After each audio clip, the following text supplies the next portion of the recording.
ತಮ್ಮ ಬಾರೋ ಇಲ್ಲೇ.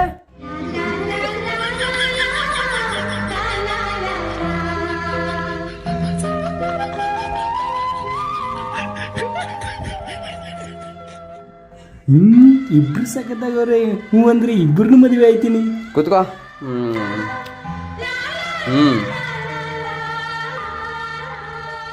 ನಾಚ್ಕೊಂಡು ಹೋಗ್ಬಿಟ್ಲು ಅವ್ರ ಅಮ್ಮನ ತರ ಡಿಟ್ಟೋ. ನಿಮ್ಮಿಬ್ರಲ್ಲಿ ಯಾರಮ್ಮ ಹುಡುಗಿ? ಹಾ, ನಾನಲ್ಲ ಸರ್, ನನ್ನ ತಂಗಿ. ಏನಮ್ಮ ನಿನ್ನ ಹೆಸರು? ಲಕ್ಷ್ಮಿ ಸರ್. ಹೇ, ನೀನು ತುಂಬ ಲಕ್ಕಿ ಕಣಮ್ಮ. ನಮ್ಮ ಹುಡುಗನ ಹೆಸರು ಲಕ್ಷ್ಮಣ ಅಂತ. ನಾವು ಲಕ್ಕಿ ಲಕ್ಕಿ ಅಂತ ಕರಿತಾ ಇರ್ತೀವಿ ಇವನ್ನ. Two lucky fellows. ಮನೆ ಕೆಲಸ ಎಲ್ಲ ಬರುತ್ತೇನಮ್ಮ? ಹ್ಞೂ ಸರ್, ಬರುತ್ತೆ. ಮದುವೆ ನೀನಾಗ್ತೀಯನಮ್ಮ ನಮ್ಮ ಹುಡುಗನ್ನ? ಅಯ್ಯೋ ಇಲ್ಲ ಸರ್. ಮಾತಾಡೆ. ಹ್ಞೂ ಸರ್, ಬರುತ್ತೆ.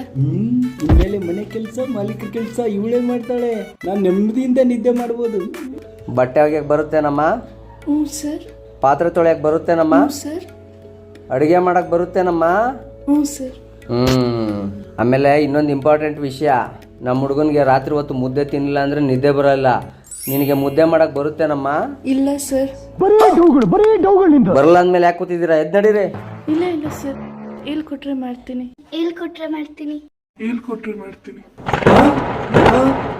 ಮಾವು, ಮುದ್ದೆನ ರಾಗಿ ಶೆಟ್ಟಲ್ ಕಣಮ್ಮ ಮಾಡೋದು, ಅದ್ರಲ್ಲ. ಇವಳು ಬೇಡ, ಇವಳು ಹೇಲ್ ಮುದ್ದೆನೂ ಬೇಡ, ಯಾವ ಮದುವೆನೂ ಬೇಡ, ಓಡು.